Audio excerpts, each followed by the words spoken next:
วัสดีครับวันนี้มาพบกับผมนายพัทรพงศ์วรภัยวันนี้ผมจะมาเขียนโปรแกรมค่าไฟฟ้าในครัวเรือนต่อเดือนนะครับโดยมีวัตถุประสงค์ดังนี้นะครับคือสามารถนำไปประยุกต์ใช้ในการเขียนโปรแกรมภาษา C ประภาได้นะครับ1. รับชื่อผู้ใช้งาน 2. รับค่ามิเตอร์ของเดือนที่แล้ว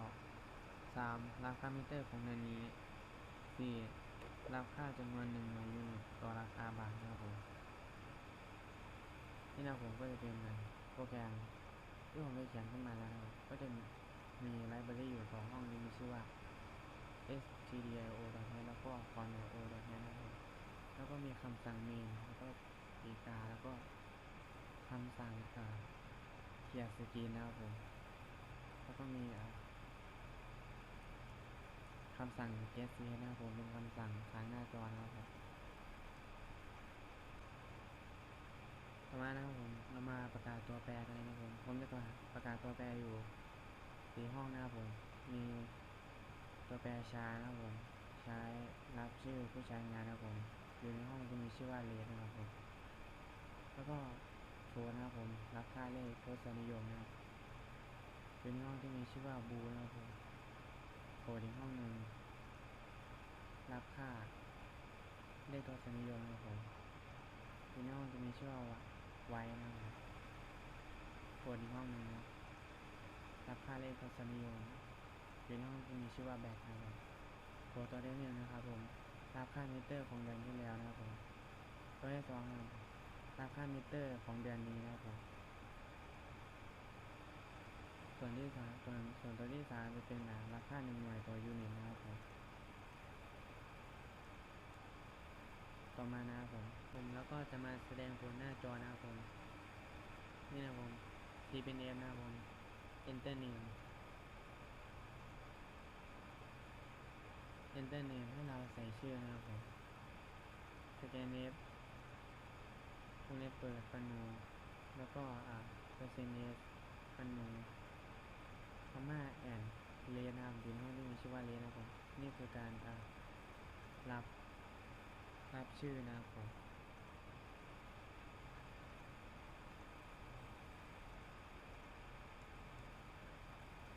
ต่อมานะครับผม TPNF Enter Last Month Meter นะครับผมเก็บค่ามิเตอร์เดือนที่แล้วนะครับผมเก็บค่ามิเตอร์ของเดือนที่แล้วนะครับผม Scan F แล้วก็%F อยู่ในห้องจะมีชื่อว่าบูนะครับผมไว้อยู่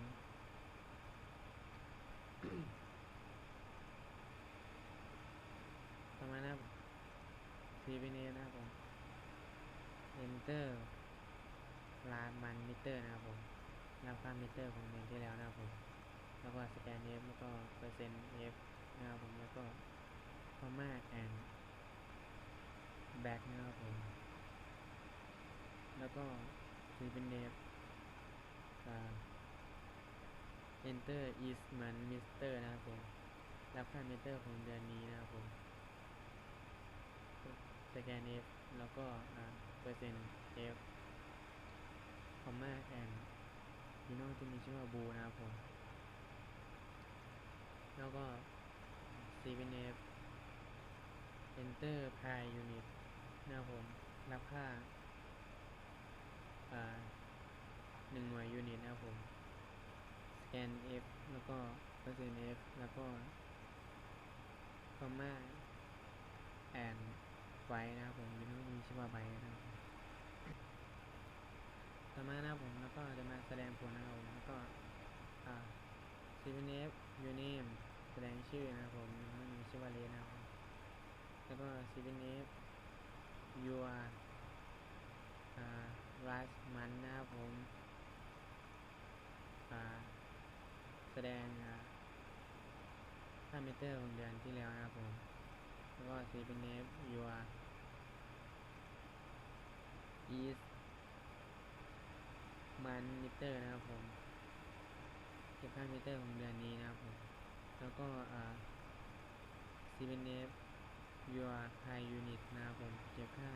1หน่วยยูนิตนะครับผม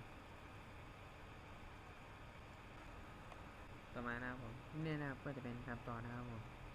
C เป็น F แล้วก็ House So Electric City นะครับผมบินนะครับผมนี่นะครับก็จะเป็นเปอร์เซ็นต์จุด3 F คูณวงเล็บเปิดเปอร์เซ็นต์จุด3 F ลบเปอร์เซ็นต์จุด3 F วงเล็บปิดเท่ากับเปอร์เซ็นต์ F นะครับผมนี่นะครับผมเปอร์เซ็นต์ F ข้างหน้านี่ก็คือค่ามิเตอร์ของเดือนนี้นะครับผมรวมกับค่ามิเตอร์ของเดือนที่แล้วนะครับผมแล้วก็พอสองตัวนี้ลบกันเสร็จแล้วใช่ไหมครับก็เอามาคูณกับค่า1 หน่วยยูนิตนะครับผมแล้วก็จะเป็นคำตอบแล้วก็จะได้คำตอบเป็นเอามาลองรันโปรแกรมมาดูนะครับผม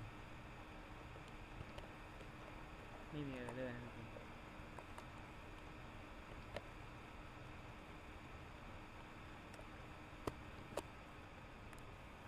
นี่นะครับผม enter name นะครับผมใส่ชื่อนะครับผม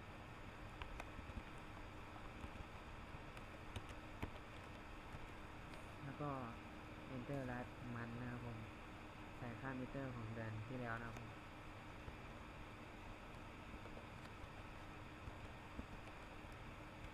แล้วก็ enter each month meter นะครับผมใส่ค่ามิเตอร์ของเดือนนี้นะครับผม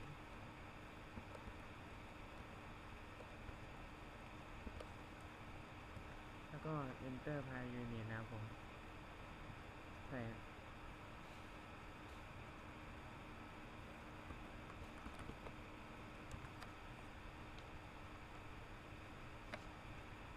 นี่นะครับผมโปรแกรมก็แสดงว่าเอาเดือนนี้ไปลบกับเดือนที่แล้วนะครับผมแล้วก็เอาไปคูณกับ2 จุดตาม40นะครับผมเป็นค่า1 หน่วยยูนิตนะครับผมก็จะได้คำตอบว่าเป็น233.99991นะครับผมก็จะแสดงว่าเจ้าของบ้านก็จะได้จ่ายค่าไฟฟ้าเดือนนี้ประมาณ233.99991นะครับผมผมก็ขออภัยในเรื่องเสียงด้วยนะครับผมเพราะว่าช่วงนี้ผมเป็นบัดนิดหน่อยครับผมเสียงก็อาจจะเป็นแหบๆนิดนึงนะครับผมก็ขออภัยในที่นี้ด้วยนะครับผมก็ขอจบการนำเสนอเพียงเท่านี้ครับผม